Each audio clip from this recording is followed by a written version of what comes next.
Okay, so defining Israeliness. I want to say defining Israeliness has many different components, and some of the main elements are that the national culture and the Jewish identity, the Hebrewism, the immigration, legal framework, and identity. So what I mean by national culture is the statehood, how it reflects the common values, ideologies, nationalism, and the political aspect of it. And when I say Jewish identity, I mean the religious, both secular, non-secular aspect of it, and Hebrewism and how the language has brought people together.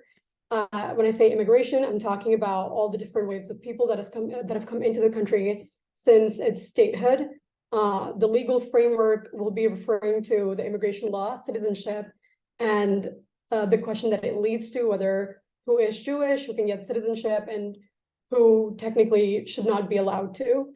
And the identity will refer to the struggle over the definition of Israeliness to some people, and the struggle within the country and the struggle from outside. So the statehood and nationalism.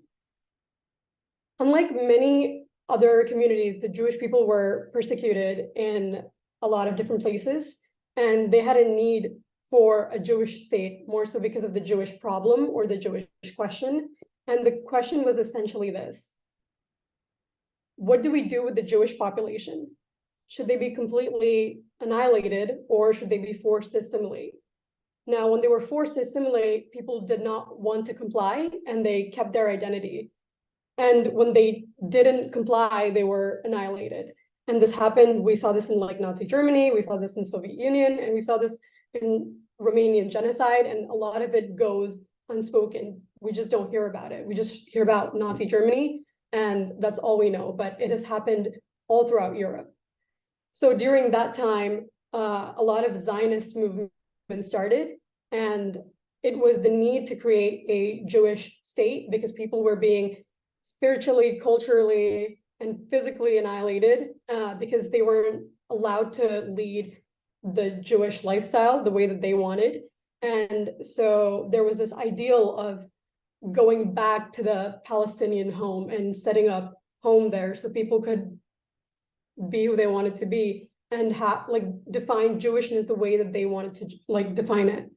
So because they were considered like a failure to assimilate into the society, a lot of people were kicked out, killed, or they were just oppressed.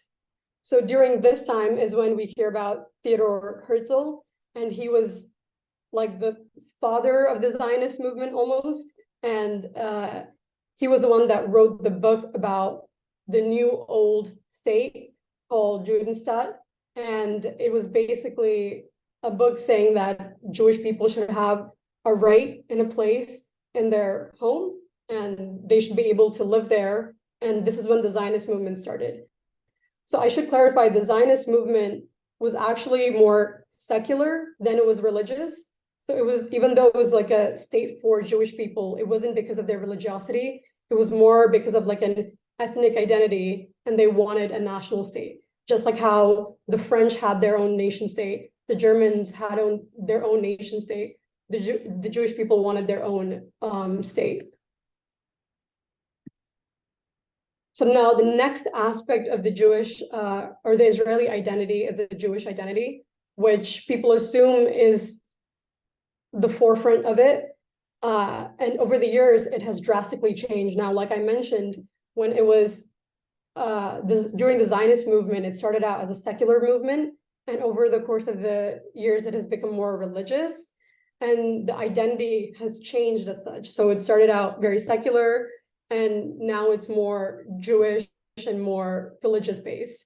So as you guys know, there's like the secular, there's conservative, there's traditional, there's reform, there's Orthodox, and then there's the ultra-Orthodox. And the Jewish identity is still very prominent today, especially in politics.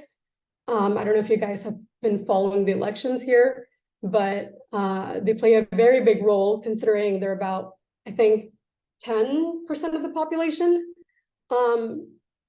Regardless, even the government is based on halachic or the Jewish laws, and it shapes the identity, the day-to-day lives. For instance, my weekends are no longer Saturday, Sunday, they're Friday, Saturday, and a lot of the stores are shut down for Shabbat. And the army and everything revolves around the Jewish calendar. And it's very interesting to come in from like a country where I wasn't really, I mean, you're aware of it, but not to this extent. And so to see it like your lifestyle change because of it is very interesting. And the next topic is like the Hebrew language and how it's played a role in the Israeli identity. So initially, people were only speaking Yiddish because it was believed that Hebrew was the holy language and it should not be spoken. But it was revived during the second Aliyah, during 1904, between 1904 and 1914. And the person who really revived the language was Ben Yehuda. And he essentially took Hebrew, like Old Hebrew, and incorporated a little bit of Arabic and other languages, not sure what other languages, but other languages to create like the modern Hebrew language. And he made his son to be the first fully spoken, like a Hebrew spoken individual. And during that time, it was unheard of to speak Hebrew fluently because it was considered a dead language. And to revive it was to have people speak it, buy like tickets in Hebrew, go to the movies, and it all be in Hebrew. And this was a very interesting concept because it has never been done before, to take a dead language and then kind of turn it into the modern everyday language. Not only that, but my professor was telling me this during the time people were forced to speak Hebrew and they had Hebrew police. So if you weren't talking in Hebrew, police would come up to you and tell you off, and that, like, I don't know if they had a fine or if they were just told off, but they were kind of forced to speak Hebrew because they wanted a unifying language and they didn't want people speaking different languages because, and I'll get to this in my next slide, because of the waves of immigration and people having different backgrounds and coming from different cultures, obviously they spoke different languages. And as a unifying factor, the Hebrew language played a big role in bringing people together and creating commonality.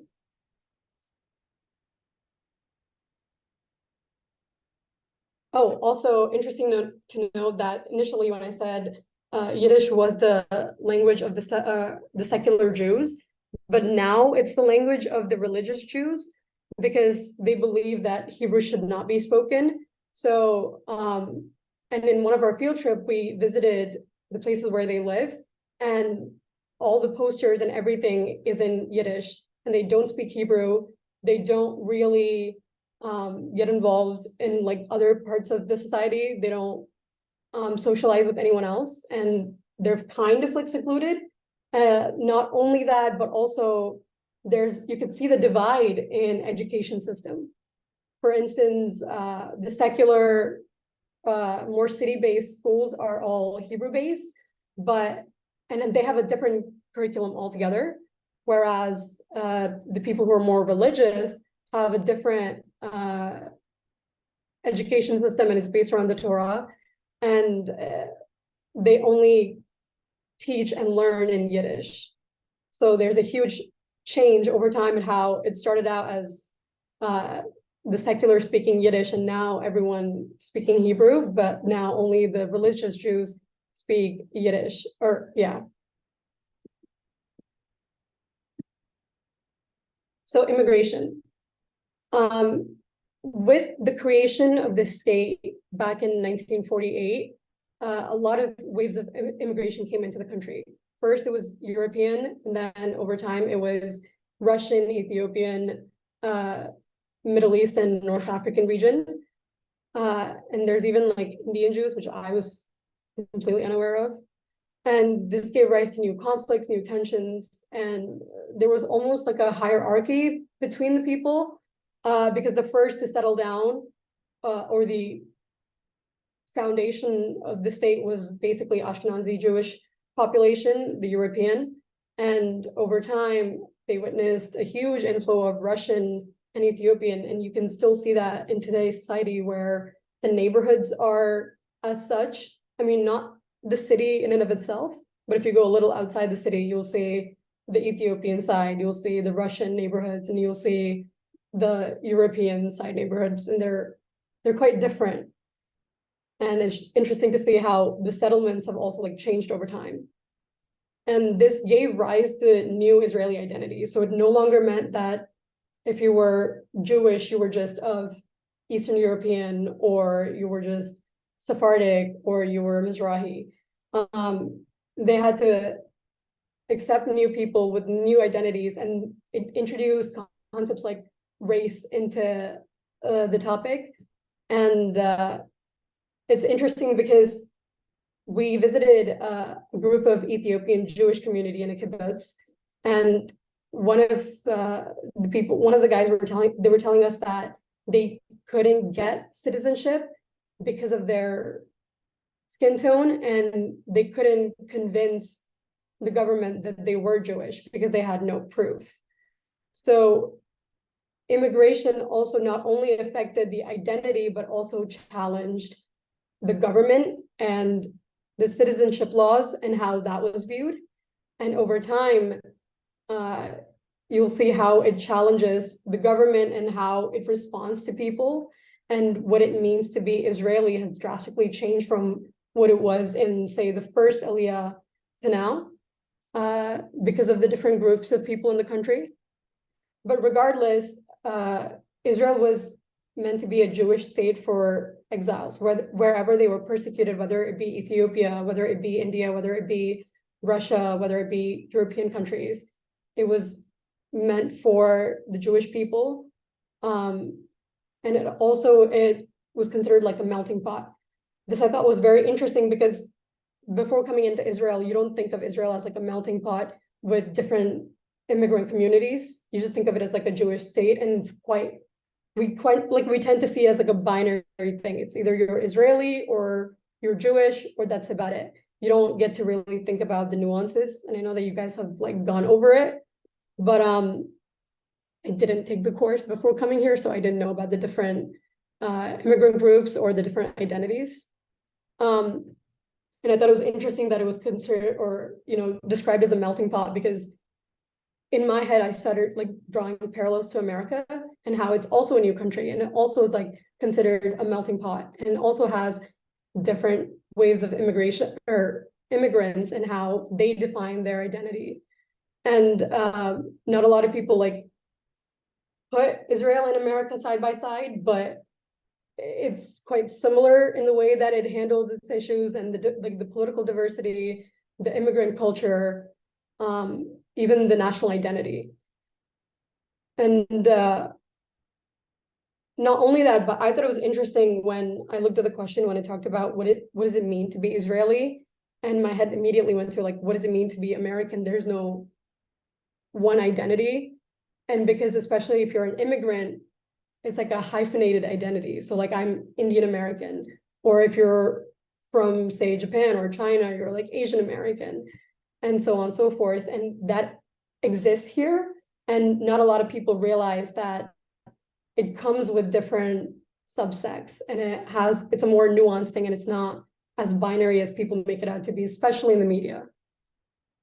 And so with each immigration, each aliyah created a different social cultural reality and different identity, and it added more layers to what it meant to be Israeli.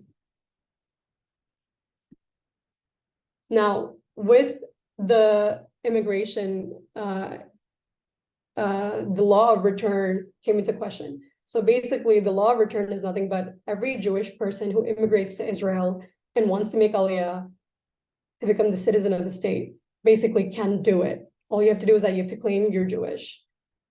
And the law of return states that if you have one grandparent that's Jewish, you're considered Jewish. Now, here's the issue. The far right group in Israel, or the ones who want Israel to be like a Jewish state and want it to be based on Jewish laws, say that your maternal grandparent is the only one who can be Jewish, and only through your maternal grandparent can you claim your Jewish identity.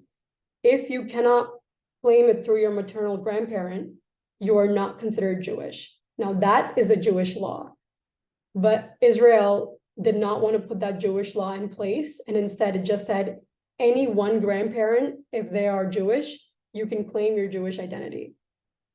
Now, they wanted to do that because in Nazi Germany, people were persecuted under that very parameter. So if one of your grandparents were Jewish, you were persecuted because you were Jewish. So Israel did not want to stick with the Jewish law, and it wanted to be more secular because, like I said, it wanted to open up its country to exiles and people who would be persecuted.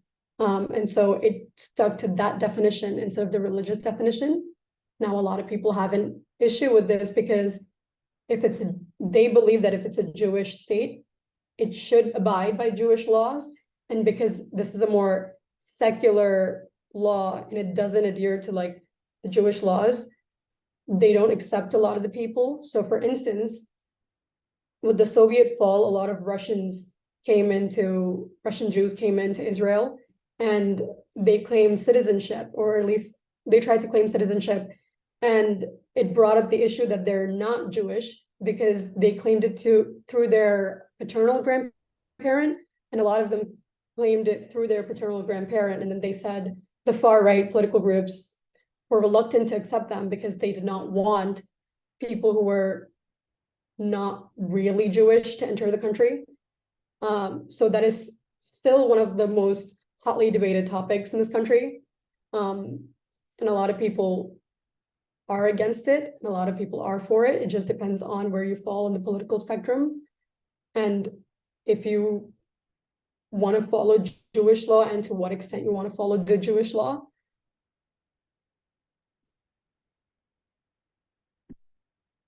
And now that leads to the final topic where I talk about the struggle over Israeliness and the Israeli identity.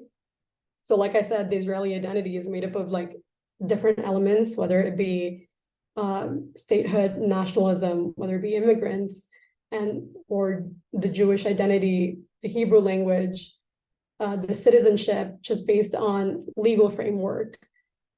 But the Jewish aspect plays the most significant role in what it means to be Israeli. However, a lot of people don't realize that only 74% of the population is Jewish. The rest is Arab, Bedouin, Druze, etc. And so for different groups, it means different things being Israeli. For some, it just means that being Israeli is synonymous with being Jewish. For others, it means much more where they're from, immigrated to this country, if they're more secular, if they're not. And so basically the struggle is that it's more nuanced, and that those who are dominating the culture are those who want to focus on the Jewish identity and disregard the rest of these elements. So for instance, the latest election was not about it was not between the Likud and Labour Party or any other parties. It was basically, are you Jewish? Should the state be based on Jewish laws because it's a Jewish state, or are you Israeli? So the Jewish aspect would be all the religious aspect, and Israeli was more than just the Jewish aspect. It was more than just the religious element that was playing into the identity. So thereby, the political group is basically skewing what it means to be Israeli and trying to change the discourse of the country. Now, why this is important is because identity politics plays a big role in our day-to-day lives. It dictates the discourse of a whole country. Like how you see yourself is how you want to be represented in the government. If you see yourself as a Jewish person and you are religious, then that's the kind of representation you're going to want. If you see yourself as a more Israeli and you're not as religious, you're secular, that's the kind of representation you want. And there was a quote that said, if people are being challenged and they see that their identity is being challenged, they are more likely to rebel and protest. And that's what the country has been seeing for the last 21 weeks. It's not about the identity of Israeliness. It's more about democracy. Yes, true. But that also plays into being Israeli. Like being Israeli for them, it means that standing up for a country that is democratic, that is free and fair, that doesn't trample on the rights of the judiciary court. And for some people, they believe that the prime minister and the cabinet and the Knesset basically should have more power, and that the Supreme Court has been preventing the Knesset from really doing what it's intended to do. So when people's identities are challenged, they're bound to, it's bound to cause conflicts within the country, and that reflects in the politics. So that's why I thought this was a very interesting topic, and that's why I picked it. And I saw a lot of parallels to like American society, and I thought identity just doesn't just like stop within like a country. It's about how you see yourself and how others see you. Like this is just my definition of what it means to be Israeli, but from the outside looking in, it's very different from being here and being able to like meet people and be in the culture and the country. But yeah, that is pretty much the presentation. If you have any questions, let me know.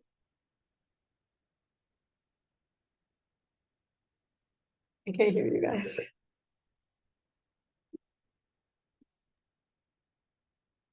Okay, does anybody have any questions? I have a question. It's not necessarily about the presentation, but you mentioned at beginning, you're not Israeli or Jewish, so I'm curious what got you involved in this issue, what brought you to Tel Aviv University. I'm just curious. Can I ask someone? Can't hear it. You can put it in the chat. Oh, okay, sure. Okay, is this better? Yeah, way better. Okay, cool. So I'm just curious, you said at the beginning of the presentation, you're not Israeli and you're not Jewish, so I'm curious what got you involved in this issue, what brought you to Tel Aviv University, basically, is my question. Okay, I'm gonna rephrase. I'm gonna ask you and make sure this is what you're asking me. You're asking me why I came to the university and what made me pick this topic, or what made me What made you go to Israel and choose the university? Really honest answer, and I'm so sorry, professor, this is not academic in any way, shape, or form. I didn't want to start working. I didn't want to apply for jobs, and I just wanted to find like a master's and kind of like run away. And being in the United States is just a little too serious for like master's degree, and you need work experience. So I was like, I'm just gonna get experience from somewhere else. And so I just kind of went away.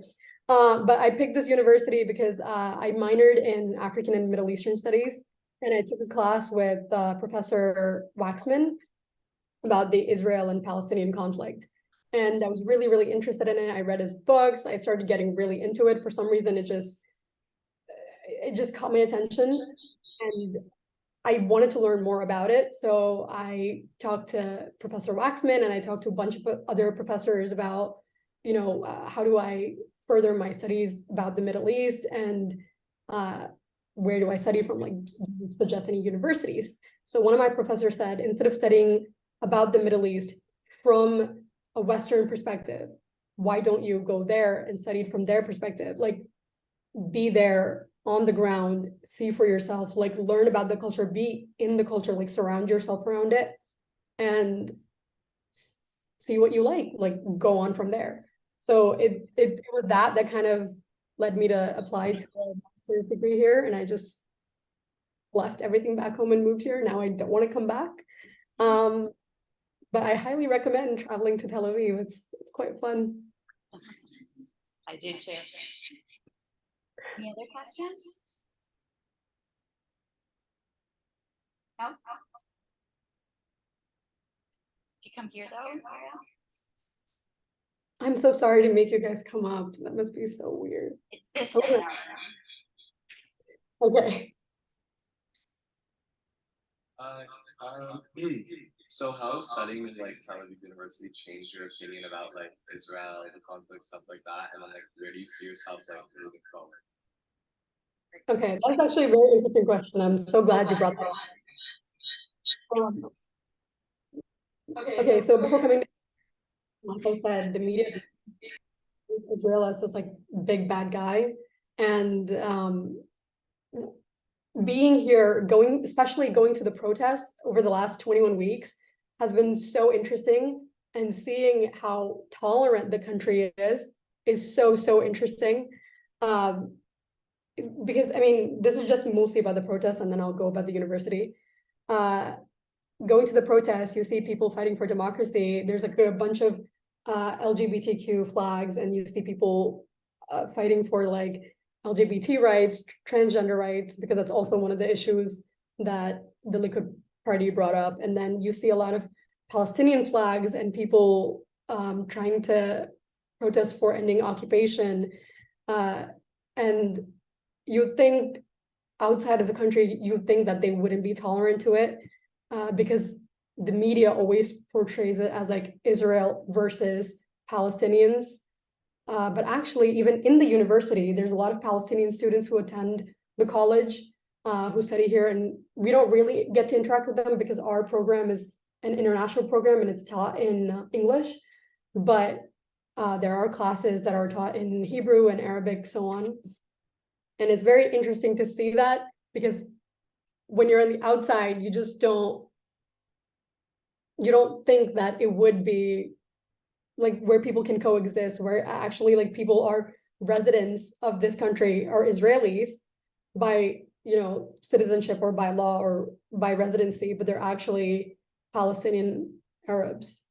And also there, like during Nakba Day, there was like a bunch of protests going on campus, and people were like encouraged to join and to go see what was going on and stuff. And apart from that, it's been quite interesting. I mean, I'd never had to go to a bomb shelter before in my life, but a couple weeks ago, we had to go to a bomb shelter because the sirens were blaring. There was missiles being intercepted and stuff. But it's really interesting to see and experience what you learn and you just read from the news. So interesting it's not the word, but yeah, I would say it's been the least of the words that would describe my experience here. And how's your experience of the university? The university has been, well, there's one professor that I'm like absolutely obsessed with. There are a couple others I have my reservations about, but I'll leave that be.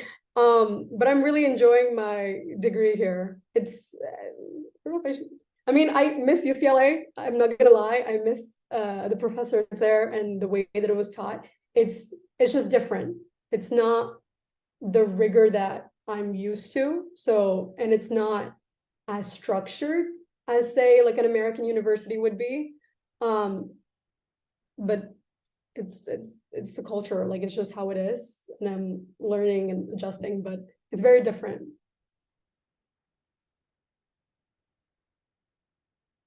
Any other questions?